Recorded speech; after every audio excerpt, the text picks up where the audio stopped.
Hyundai motor India ने हाल ही में गुरुग्राम में अपने नए कॉर्पोरेट मुख्यालय से चर्चित ग्रेट इंडिया ड्राइव के 5वें एडिशन को हरी झंडी दिखाई। इस बार ड्राइव के अहम मुद्दे थे सस्टेनेबिलिटी यानी स्थिरता, इनोवेशन यानी नए विचार और इंटेलिजेंट टेक्नोलॉजी। मकसद था स्वास्थ्य, सामुदायिक विकास, सड़क सुरक्षा, शिक्षा और पर्यावरण जैसे अहम मसलों पर अधिक ध्यान देना। तो एक बार फिर आ गया है साल का वो समय जब हम निकल रहे हैं एक शानदार सफ़र पर जिसका नाम है Hyundai ग्रेट इंडिया ड्राइव। पिछली बार अगर आपको याद हो तो हम गए थे हिमाचल की तरफ बर्फीली पहाड़ियों में बिल्कुल नई i20 हैचबैक में, और इस बार हमारा साथ दे रही है Hyundai की नई 6 और 7 सीटर SUV एल्काज़ार। हमारे साथ है कार का पेट्रोल मॉडल ऑटोमेटिक गियरबॉक्स के साथ सबसे ऊंचे ट्रिम में सिग्नेचर। तो हमारे पास होंगे कई सारे फीचर्स एंजॉय करने के लिए। एक नई मंजिल की ओर हम चल रहे हैं, आइए देखते हैं कैसा रहेगा ये सफ़र। करीब आधा दशक पहले कोरियाई कार निर्माता ने भारत में ग्रेट इंडिया ड्राइव की शुरुआत की थी।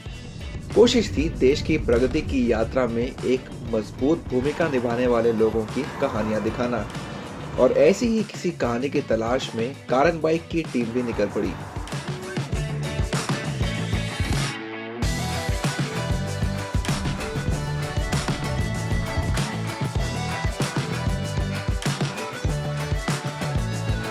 करीब 500 किलोमीटर और पूरे दिन की लंबी यात्रा करने के बाद हम पहुंचे जोधपुर।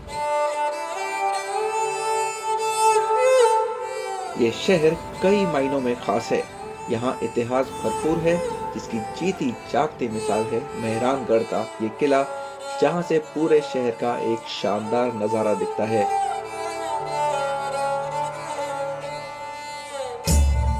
प्राकृतिक सौंदर्य की भी यहाँ कोई कमी नहीं, चाहे झीलें हो या पहाड़ियां। लेकिन हम आपको रूबरू कराने जा रहे हैं इस शहर की एक ऐसी हकीकत से जिस पर यकीन करना शुरू में हमारे लिए भी थोड़ा मुश्किल था। हम एल्काज़ार में पहुंचे शहर से कुछ दूर लूनी नदी के किनारे बसे मरुवन, जहां एक युवा जोड़ी ने अपनी कड़ी मेहनत से दुनिया की सबसे बंजर जमीनों में से एक का रंग ढंग ही बदल दिया है।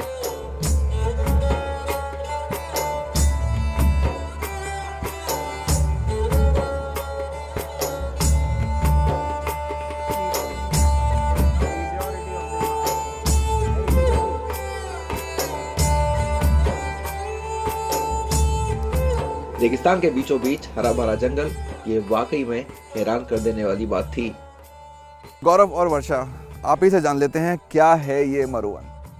जी तो मरुवन जो है ये मरुभूमि इस पूरी धरती को कहा जाता है कि जो रेगिस्तान का, राजस्थान का, मारवाड़ का जो ये इलाका है पूरा का पूरा, तो इसको मरुभूमि का मतलब ये होता है कि लैंड ऑफ डेथ। तो ये एक संस्कृत वर्ड है। तो जब हम सोच रहे थे कि हम इस जगह का क्या नाम रखें या किस तरीके से इसको बुलाएंगे, तो पहले हमने मीठड़ी नदी के ऊपर कुछ रखने का सोचा। फिर हमें लगा कि मरुभूमि के भी तो अपने तरीके के एक जंगल होंगे। हो सकता है वो इतने हरे भरे या कोस्टल जंगल्स या इनलैंड फॉरेस्ट जैसे होते वैसे ना हो, पर अपने रेगिस्तान का भी अपना एक जंगल होता है, उसका एक तरीका होता है, किस तरीके से यहाँ पे पेड़ पौधे उगते हैं, वो अपने पत्तियों को झाड़ देते हैं, तो वो सब एक साइकिल का पार्ट है। तो मरुभूमि का जो वन होता है उसके हिसाब से हमने ये नाम रखा कि मरुवन, मरुभूमि का जो वन है, तो वो हमने नाम यहाँ पे मरुवन रखा। क्या सोच थी वर्षा, क्या करना चाहते थे, क्या कर लिया है अभी तक? हम लोग ने यही सोचा, मतलब कोई एग्जैक्ट इमेज नहीं थी, बट इतना ये था कि हम लोग यहाँ पे रहना चाहते हैं क्योंकि हम लोग दोनों राजस्थान से बिलोंग करते हैं, और हमने यही सोचा था कि हम सिटी से बाहर रहना चाहते हैं। फिर यहाँ पे आके धीरे धीरे हमने जंगल पे काम किया, घर पे काम किया, पानी पे काम किया, तो ये बिगनिंग वहाँ से हुई थी और अभी ये चल ही रहा है। तो चलिए देखते हैं क्या है खास इस मरुवन में और कैसे गौरव और वर्षा ने इस जंगल को बदल दिया है।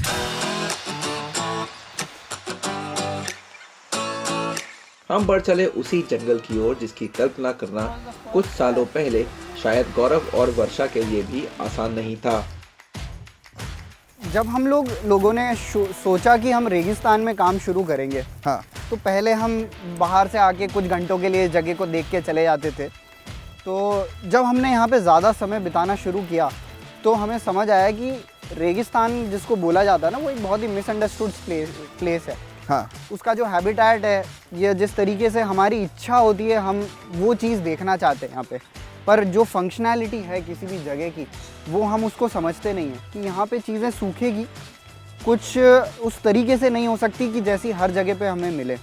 तो उस यहाँ की जो वेजिटेशन है उसके अपने खुद के एक यूनिक फीचर्स है, उसको हमें समझते हुए, यहाँ की प्रजातियों को समझते हुए और ये जानते हुए कि पिछले लाखों सालों से वो कैसे सर्वाइव कर रहे हैं, हाँ, अडेप्ट कर रहे हैं, हाँ, अगर वो प्रिंसिपल्स हम लोग कॉपी कर पाएँ, उसको मिमिक कर पाएँ, तो हम लोग भी हमारी हैबिटेट इस तरीके से बना पाएंगे जो कि नेचर के साथ, यहाँ की जो नेचर है उसके साथ वो सिंक होके और बहुत लंबे समय तक वो क्लोज लूप इकोसिस्टम्स के थ्रू हम लोग यहाँ के प्रोसेस डिज़ाइन कर सकते हैं। फिर चाहे वो रहना हो, चाहे हमारा खाना उगाना हो, चाहे पानी बचाना हो, पीने के लिए पानी का जुगाड़ करना हो, ये सारे के सारे बहुत आसानी से हो सकते हैं जब अगर हम अपने आसपास की हैबिटेट को अच्छे से समझें। तो ये जो मैं जगह देख रहा हूँ जहाँ हम खड़े हैं अभी, ये मुझे कुछ अलग दिख रही है। ये कैसे अलग हुई, मुझे समझाइए थोड़ा इसके बारे में। तो ये हमने यहाँ के जो नेटिव स्पीशीज़ है उसका सिलेक्शन करके, हाँ। और उनका जो गिल्ड पैटर्न है, जो उनका कॉम्बिनेशन है, उनका हमने थोड़ा रिसर्च करके, उनको नेचर में ऑब्जर्व करके यहाँ पे एक प्लांटेशन किया है। हाँ। और हमारा बेसिकली यह एक एक्सपेरिमेंटल पैच था। हम देखना चाहते थे कि यहाँ के जो स्पीशीज़ है वो किस तरह से इस कॉम्बिनेशन में अपने आप ग्रो करती है। सो ये हमने ये पैच जो है एज एन एक्सपेरिमेंटल पैच शुरू किया था, और अभी ये 3 साल हो गए हैं इनको। हाँ। और इस पैच को, और ये सेल्फ सस्टेनेबल हो चुके हैं, हमें इन्हें पानी देने की ज़रूरत नहीं पड़ती, और ये अपने आप सेल्फ सस्टेन कर रहे हैं इस जगह पे। इस अद्भुत नज़ारे को देखने के बाद हम चले एक और करिश्मे की तरफ। अपनी मेहनत से इस दंपत्ति ने इस सूखी धरती पर एक तालाब बनाने में भी कामयाबी पाई है।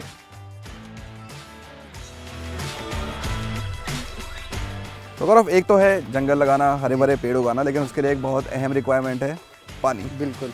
और अब हम यहाँ आ गए हैं, आपने यहाँ एक तालाब बनाया है। जी जी जी। क्या है इसके पीछे की कहानी? कितना मुश्किल था ये? देखने में तो काफ़ी लग रहा है कि आसान काम बिल्कुल नहीं है। जी, अब ये जो आप देख रहे हैं ये इसके पूरे ग्राउंड लेवल था। ये जो हाँ। पेड़ आप देख रहे हैं, ये तो सबसे बड़ा चैलेंज हमारे लिए था कि ये पूरी ज़मीन एक जैसी दिखती है। हाँ। तो यहाँ पे तालाब कैसे बनाया जाए। तो पिछले 2 साल की जो हमारी ऑब्जर्वेंस थी, हमने कई जगह रैंडमली जेसीबी से डिग करा के देखा कि नीचे का सॉइल प्रोफाइल क्या है, किस तरीके से है। हाँ। तो उसमें हमें ये समझ आया कि ये जो जगह थी, आज से कुछ साल पहले जब ये डिस्ट्रॉय नहीं हुई थी फ्लैश फ्लड से, तो यहाँ पे तालाब ही होगा। तो इससे वर्षा से क्या फ़र्क पड़ा है? आपने क्या, जब से तालाब बना है, क्या जानवर बड़े हैं, या और आपको किस तरह से मदद मिली है इस पानी से? जब से ये हमने तालाब बनाया है, तब से एक तो जो यहाँ के जंगली जानवर है, जैसे हिरन है, नीलगाय है, जंगली सुअर भी आते हैं, तो वो सब लोग यहीं पे मीठा पानी पीने के लिए आते हैं। इस पूरे एरिया में आपको कहीं पे भी मीठा पानी नहीं मिलेगा। अच्छा। सिर्फ इसी बेरी के अंदर मीठा पानी है, और वो लोग यहाँ पे आते हैं। कई बार हम जब आते हैं तो कई बार तो हमें गाय, भैंसें, बहुत सारे इस तरह के जानवर यहाँ मिलते हैं जो कि यहाँ आते हैं, पानी पीते हैं, थोड़ा रेस्ट करते हैं, और मतलब ये एक वैसा स्पेस उनके लिए बन गया है। तो ये जो पूरा इकोसिस्टम आपने यहाँ बनाया है, इससे आपकी आगे क्या एक्सपेक्टेशन है? आप इसको कहाँ तक ले जाना चाहते हैं? और इसके बियॉन्ड भी, इस प्रोजेक्ट के अलावा आपके टारगेट्स क्या हैं कि how do you want to change the world we live in? जितने प्रोसेसेस हम लोग यहाँ पे अपनी लाइफ के इस ज़मीन के ऊपर कर रहे हैं, हम चाहते हैं कि वो क्लोज लूप सिस्टम में हो, तभी नेचर के साथ एक होके जो है वो रहा जा सकता है। तो हम किसी भी हैबिटेट में रहें, चाहे वो रेगिस्तान का हो, तो उससे हमें ये समझ आया यहाँ पे रेगिस्तान के अंदर रहने से कि जो ये एक मिसअंडरस्टैंडिंग है कि बहुत डिफ़िकल्ट लैंडस्केप है, यह बहुत ज़्यादा नुकसान हम लोगों ने कर दिया है, ये क्लाइमेट का इतना बड़ा वैसा होता जा रहा है, क्लाइमेट चेंज होता जा रहा है, ग्लोबल वार्मिंग के लिए इतना डराया जा रहा है। तो ये सारी की सारी चीज़ें, ग्लोबल वार्मिंग को छोड़ो, आप लोकल वार्मिंग तो ठीक कर सकते हो ना। तो आप अपने घर के आसपास जंगल लगा सकते हो, अपना खाना खुद उगा सकते हो, अपना पानी खुद बचा सकते हो। तो ये बड़ी बड़ी बातें करने के बजाय आप छोटे छोटे सॉल्यूशंस आप यूज़ करके इनको आप अपना हैबिटेट अच्छा बना लो, बाकी सब तो फिर धीमे धीमे हो ही जाएगा। गौरव और वर्षा के रहन सहन का तरीका भी बिल्कुल अलग है, जो मरुवन की सोच से मेल खाता है। इनके घर में आते ही आप इस बात को समझ जाएंगे। हमने यहाँ पे लोकल जो हमारे पास मटेरियल्स अवेलेबल थे, चाहे वो झाड़ हो गई, चाहे अलग अलग 3 या 4 तरह की मिट्टी यहाँ से निकलती है, तो उसी पे एक्सपेरिमेंट शुरू किए। 2 साल तक हमने उनके छोटे छोटे पैचेस किचन में, बाथरूम में, अलग अलग जगहों पे, सोफे पे, जहाँ ज़्यादा पैर होता है वहाँ पे वो ट्राई किए। तो अभी ये जितने भी प्लास्टर्स हैं जिनसे सोफ़े बने हैं, हमारे बेड बने, फिक्स्ड ये फर्नीचर्स हैं, ये कम्प्लीटली स्टेन प्रूफ है, वॉशेबल है। आप इन पे पोछा लगा सकते हैं, झाड़ू लगा सकते हैं, गीले कपड़े से साफ़ कर सकते हैं, सॉस कॉफ़ी किसी चीज़ का कोई धाग धब्बा नहीं लगेगा। प्लस ये यहीं की मिट्टी से बना है, यहीं की नेचुरल रिसोर्सेज से बना है। ना हमें कहीं स्किल के लिए बहुत दूर जाना पड़ा, ना हमें रिसोर्सेज के लिए यहाँ जाना पड़ा। इधर से गड्ढा खोदा तो ये मिट्टी निकली, इधर से ये निकला। जो एक्सपेरिमेंटेशन हमने किए उससे ये सारी की सारी चीज़ें हम लोगों ने यहाँ बना रखी हैं। यहाँ पे रोज़ सुबह जब हम उठते हैं ना तो बहुत खुश होते हैं अपने आप ही, क्योंकि वो सारी चीज़ें हम जो देख रहे हैं हमारे आसपास है वो सब हमारे हाथ से बनी हुई है। तो ये मुझे लगता है कि इंस्टेड ऑफ मकान हम लोगों ने यहाँ पे ना एक घर बनाया है। इस घर में दिखने वाली या इस्तेमाल की जाने वाली तकरीबन हर चीज के पीछे एक सोच है जो आपको प्रकृति के और करीब ले जाती है।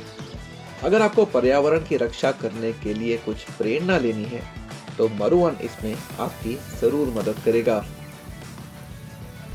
जहाँ चाह है वहाँ राह है। गौरव और वर्षा से मिलके तो मुझे बिल्कुल ऐसा ही लगा। यहाँ एक बंजर ज़मीन पे हरे जंगल को उगाना, रेगिस्तान की धरती पर एक तालाब बनाना और उसको ज़िंदा रखना, ये सब वाकई काबिल तारीफ़ है। Hyundai की इस ग्रेट इंडिया ड्राइव पे हम ऐसी ही एक कहानी की तलाश में निकले थे और इन दोनों से मिलके हमारा ये सफ़र कामयाब रहा।